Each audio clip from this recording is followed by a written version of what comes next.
talk about a lot of inconsistencies I see in Tai Chi lately and how things have gone far afield.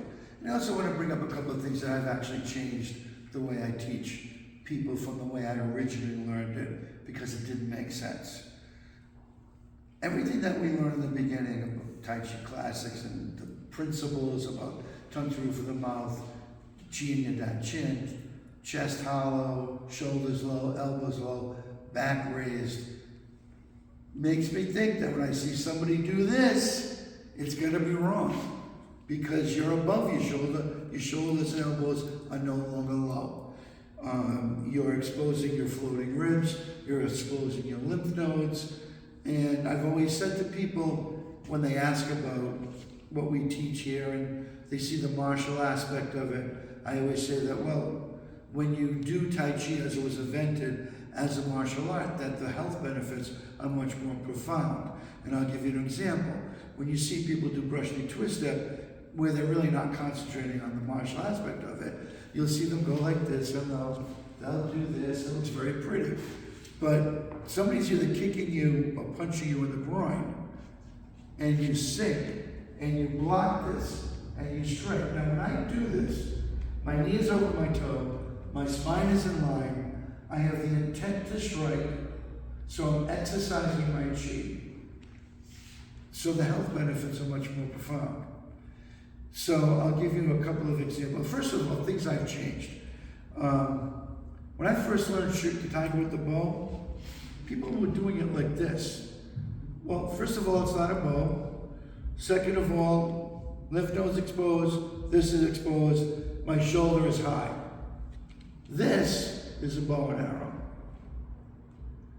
You can do this also, whereas, John, can I use it for a minute?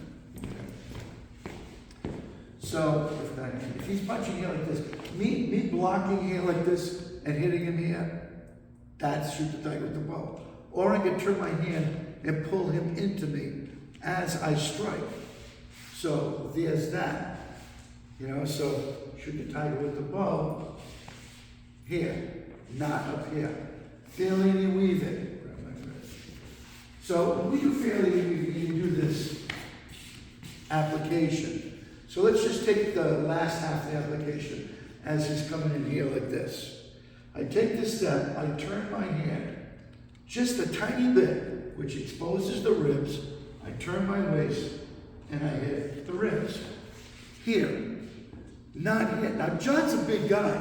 He's way taller than I am. Yet when he comes in with the punch, all I have to do is turn my wrist and he's totally exposed. I don't need to go up here. It doesn't make sense to go up here. So the movement should be here, here, and here. When you do your Tai Chi, keep your principles in mind. Shoulders low, elbows low, chest hollow, tongue to roof of the mouth, don't hyperextend, chin your down chin, relax. All these things need to be adhered to. That's why when you see, now in our lineage, you'll see they do it right, but a lot of people don't.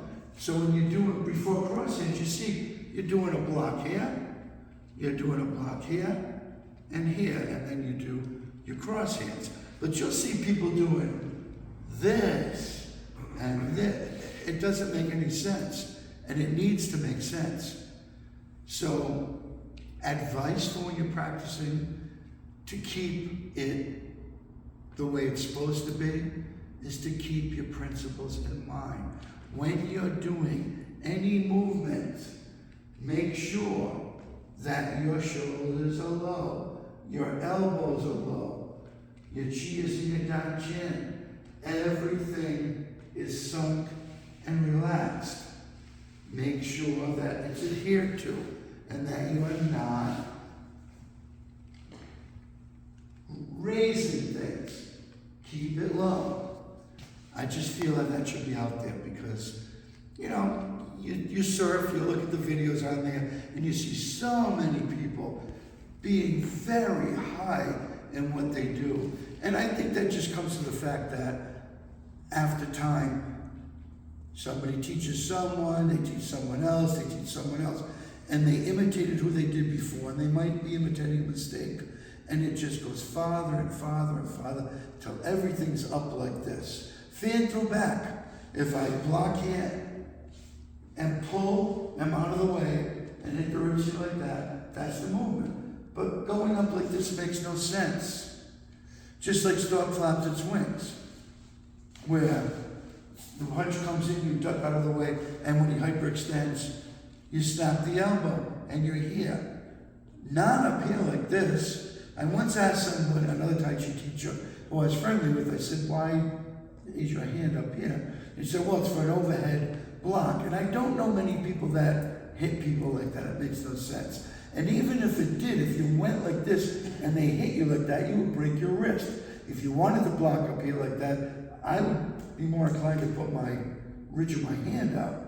But the actual movement is here, here, here, here, not up here.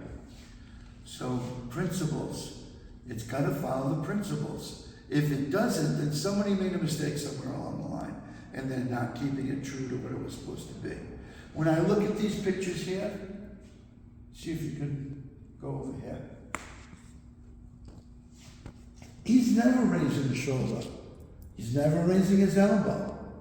Everything is sunk. His chest is hollow. Shoulders low, elbows low, the way it should be. Back to me. And that's the way it should be. I just figured I would get that advice out there so that people can fix their Tai Chi. So if they're doing something and it doesn't feel right, it probably isn't right. So sink. Follow the principles. That's the important thing.